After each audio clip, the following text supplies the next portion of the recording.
So, Devil May Cry 3 Dante's Awakening is the third installment of the Devil May Cry series, this time being a prequel to the original Devil May Cry.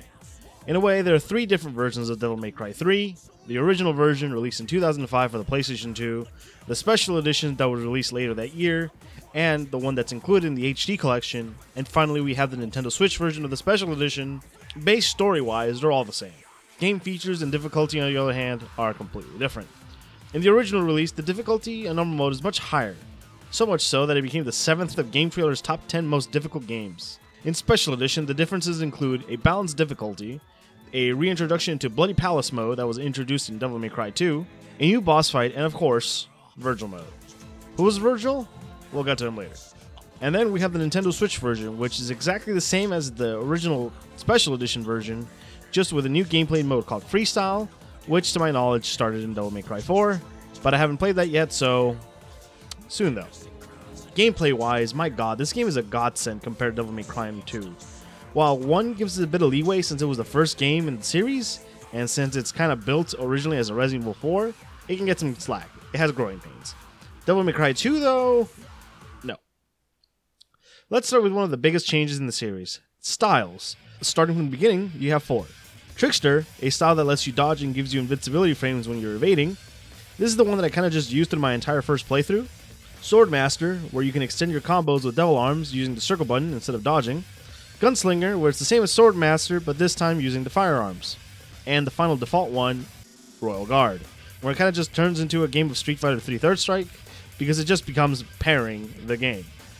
There are 2 bonus styles you unlock throughout the story, Quicksilver, where you get the power of the world, and Doppelganger, also known as 2-player co-op mode.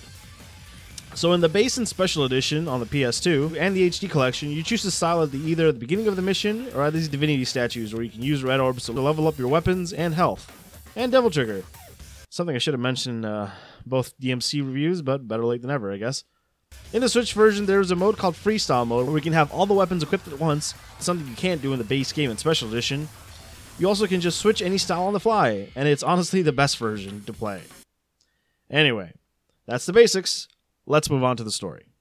Devil May Cry 3 begins with a woman explaining the story of Sparta and how she didn't believe it until she met the sons of Sparta and their eternal fight, with only one of them left standing. And then the phone rings. And then we have our boy Dante answering the phone and saying that they aren't even open yet. Now, this rendition of Dante, he's voiced by Ruben Langdon.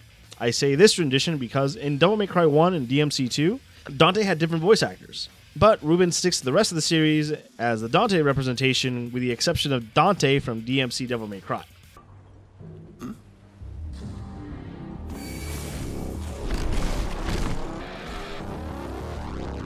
Not in a million years. Ruben is also known for the current voice of Ken Masters in Street Fighter, and of course in Street Fighter V he has a Dante costume. Hey, I was waiting for you. Anyway, outside the building there's this menacing man who enters, and the man asks him, is he the son of Sparta? And Dante asks where he heard that. He replies from his brother, and then flips the table. Demon appears, and then we get one of the coolest cutscenes in PS2 history.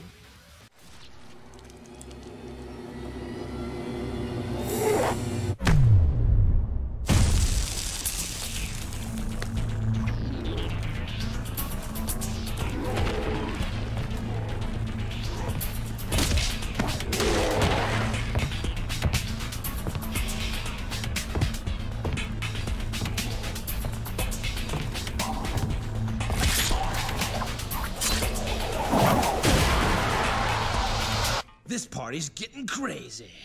Let's rock.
Bet on it.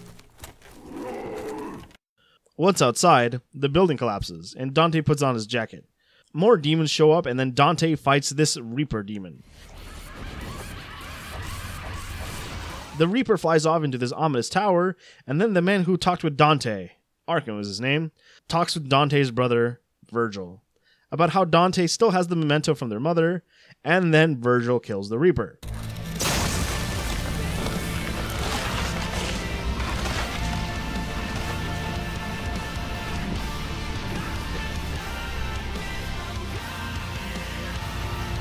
At the bottom of the tower, there's this one chick with a motorcycle and heads towards the tower.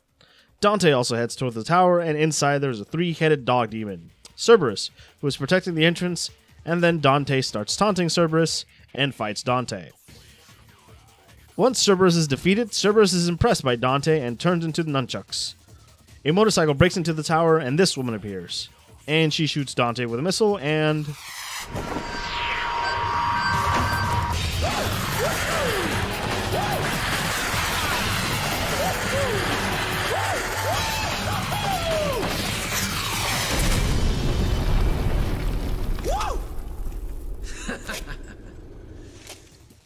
she jumps over Dante and heads in. Meanwhile, at the top of the Virgil tower, Virgil notices that the woman is in the tower and Arkham knows her. He also drops the line, "A storm is approaching." Throughout the tower, Dante fights demons and solves minor Resident Evil puzzles. And after one boss fight later, this fucker appears, the Jester, and he helps Dante open the door. As you can tell in the PC version of the HD collection here, some of the cutscenes are completely desynced, and it's annoying. Only in the PC version, though. The Switch version's fine, and the original PS2 version is perfectly fine. It's just the PC port. Thanks, Capcom.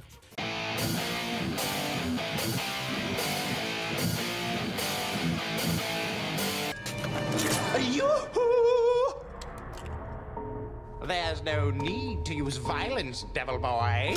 Oh, wait. Better listen to what others say, lad. This tower here is very sturdy. You see? Your tricks will do no good. No good! Zip it, or I'll pierce that big nose. That could be a problem.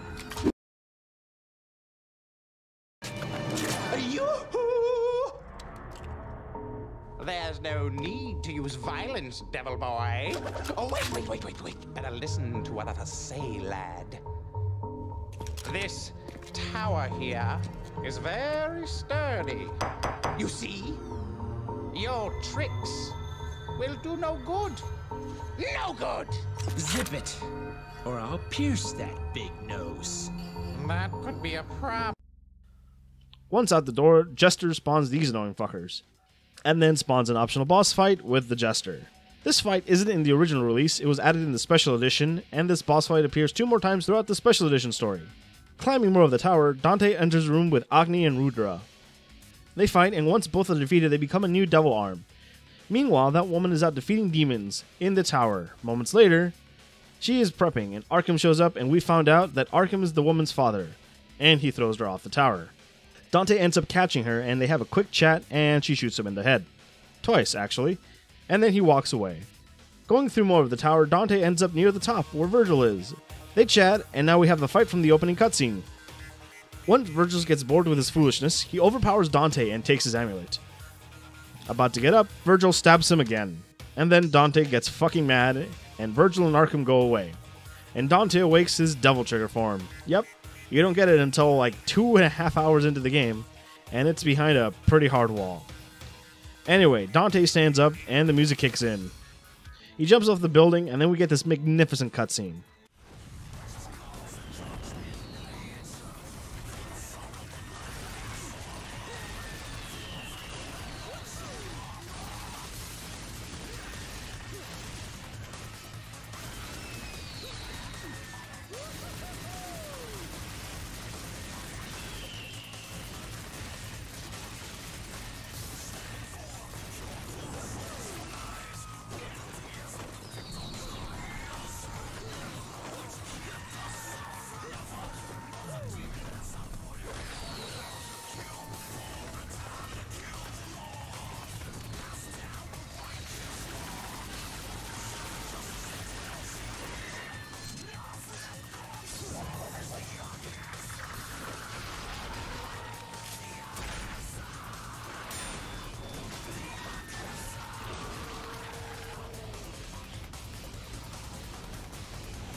Alright, wow, that's one hell of a transition.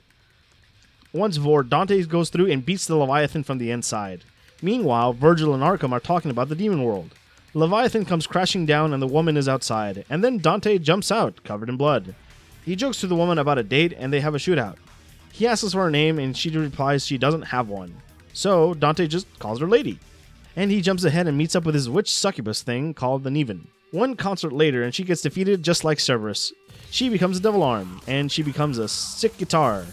We also see Lady finishing some of the demons at the entrance of the tower, and then she enters herself. Meanwhile, Arkham and Virgil at the door. Virgil enters and asks why he didn't kill Lady, and then stabs Arkham. And then he animates him, and leaves him to die. Dante, while going through the castle, reaches where Arkham is, and Lady is right behind. Lady, while trying to kill Dante, drops all the exposition. Arkham is slightly alive, and Lady is next to him, and it seems that Arkham was manipulated by a demon named Virgil. And then comforts Lady, and he dies. Ends up with this guy who smells Sparta. His name is Beowulf. They fight, and Beowulf is about to punch Dante, and he throws the sword and damages his eye, making him blind. And he flies away. Meanwhile, where Arkham died, he is gone, but his book is ominously there. Back to Dante, he picks up the mandatory MacGuffin that drains your health. And then the Jester arrives again. And he drops some plot about how the tower is being connected to the demon world, and then he fucks off.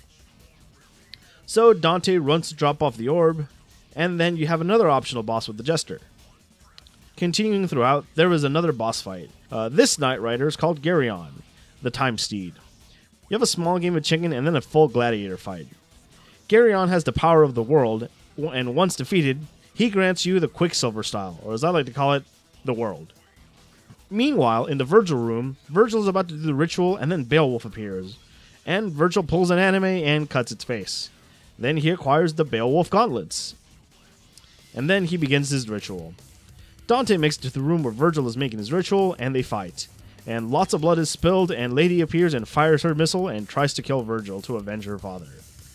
And then the Jester appears, and it's stronger than Virgil. Turns out the Jester is Arkham. Turns out to get the power of the tower, the blood of a sacrificed virgin woman is needed. So Arkham stabs Lady in the leg. Then they pincer attack Arkham and then goes up into the tower and Virgil falls. Dante saves Lady and then the tower grows even taller. Right after that, Lady gets determined to kill Arkham, like a true Mishima. And then she goes ahead and then Dante heads out. Also, Dante gets Beowulf from Virgil because it's just there. Heading down back to the ground, Dante fights Lady's motorcycle and then rides it up. He makes it up to the tower and then the bike explodes, adding to the debt. Lady is still climbing the tower. One long-ass tower puzzle later, Arkham opens up the gate to the demon world and gains power. A door puzzle later, Dante meets up with Lady in the library and she explains how she has the motivation to kill him. And a fight with Lady happens, and like any Ultimate Marvel vs. Capcom 3 fight, she can't handle the Dante. And then they have a moment. Dante explains about his motivation, and then Lady gives us her missile launcher, but before she does, she asks him what's his name. A rather touching moment for a crazy action game, I'd say. Later, we see Arkham find the sword from the first game, the Force Edge, and then the two amulets merge into the sword. Dante goes to the tower that's in ruins, and then we have another optional Jester fight. Climbing throughout the tower, he makes it to this room where his shadow takes form, and then fights Dante. With the shadow defeated, Dante gains the new style Doppelganger, which is pretty much just co-op mode. So yeah, Dante climbs up to the demon world and then goes through a boss rush. We also fight mirrors. No joke. Dante finally makes it to the end of the line, and Arkham has a Devil Trigger mode, but he doesn't really use it and morphs into this Resident Evil blob monster. And we have ourselves a final boss. In the middle of the fight, Arkham goes for a grab, and his arm gets cut off by Virgil, who is here to collect his power.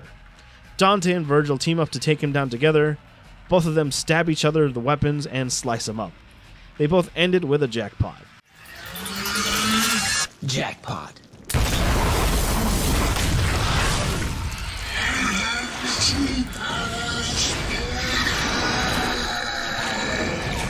Not very classy for someone's dying words.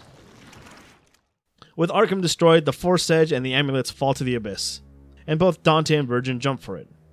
Meanwhile, in the human world, Arkham falls from the sky, and Lady appears. She tries to get sympathy, but then... Goodbye, Father. No!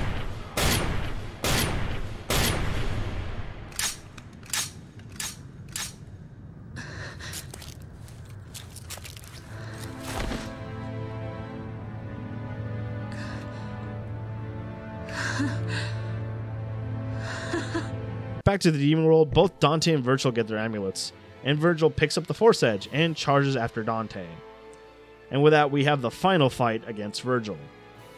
With the final blow given to Virgil, they both charge at each other, and Virgil falls to his knees and falls to the abyss. Dante takes the Force Edge and manages to meet up with Lady. They talk how demons will be back soon. And then Dante sheds a tear, thinking of what happens, and then drops the line, The devils never cry. I see. Maybe somewhere out there, even a devil may cry when he loses a loved one. Don't you think? Maybe. And then demons appear, and the theme song starts kicking in. And here we have playable credits, where it's Samuk Rush with the song Devils Never Cry playing in the background, and it's fucking glorious. Post-credits cutscenes, Dante has his Devil May Cry 1 attire, and names his shop Devil May Cry. Meanwhile, in the demon world, Virgil is struggling in a pool of blood, and then he sees Mundus from DMC1. And will Virgil defeat Mundus? No. No, he doesn't. That gets explained in Devil May Cry 1. He doesn't. And that's the main story. The only story if you play the original version, but once you finish the main story, in the special edition, you lock some bonuses. Bloody Palace, which is pretty much an endless battle mode with mooks and bosses, some costumes like the DMC1 Dante, and we have the Virgil Mode. Virgil Mode has a tiny bit of story, but you go through all of Dante's campaign with Virgil, and his own special moves and devil arms. He only has one style, Dark Slayer. The Edge. Thankfully, all of his devil arms are equipped at the same time, and they all play fine. You have the power of God and anime on your side with the Yamato. The Force Edge and Beowulf play fine. The Yamato is pretty different from the other two, being exclusive to Virgil, while you have the Beowulf as Dante, and the Force Edge is just Dante's rebellion, Stinger and all. So there isn't much of a story with Virgil. There's only one new cutscene, and it's the intro, where Virgil meets Arkham at a library, and Arkham convinces Virgil to go with him, and the others being them at the bottom of the tower, with Virgil pretty much showing off his strength, and that's it. He fights the same bosses as Dante, and he even fights himself, just with a red coat. Virgil also has some costumes, and he's also playable in Bloody Palace mode. And yeah, that's about it. Overall, Devil May Cry 3 is by far the best in the collection, pretty much with no competition. Devil May Cry 1 is totally fine. It gets a pass because it's the original, and it has growing pains. Devil May Cry 2 is a total pass since it's a glorified footnote and nothing else, and with the only good thing that it has is its character design and the introduction to Bloody Palace mode. Devil May Cry 3 is just good, and it made me realize why people love the series, and yeah, I kicked my ass really hard, but man, it's really, really fun. I will say this though, if you're just going to play one Devil May Cry game from the PS2 era, play Devil May Cry 3 on Switch, because it's pretty much the best way to play it. Or if you're going to play the HD collection, play it on the consoles and not the PC, since it has a lot of bugs and issues that are yet to be fixed. Actually, fuck it. Play the original PS2 versions like I did. They work. They play fine. Anyway, that was the Devil May Cry HD collection. I am now a total fan of the Devil May Cry series, and I'm planning to look into Devil May Cry 4 and DMC Devil May Cry and Devil May Cry after I'm done with these gift reviews. And I'm looking forward to them. But for now, I have some other genres to play. And I've been Fonzie. You can hit the subscribe button if you want. It helps a lot. Leave a like and follow me on Twitter at Fonzie's Revenge. And right after I started DMC, I started streaming these recording sessions so feel free to hop in at twitch.tv/FonzMan. And I'll see you in the next game. Later.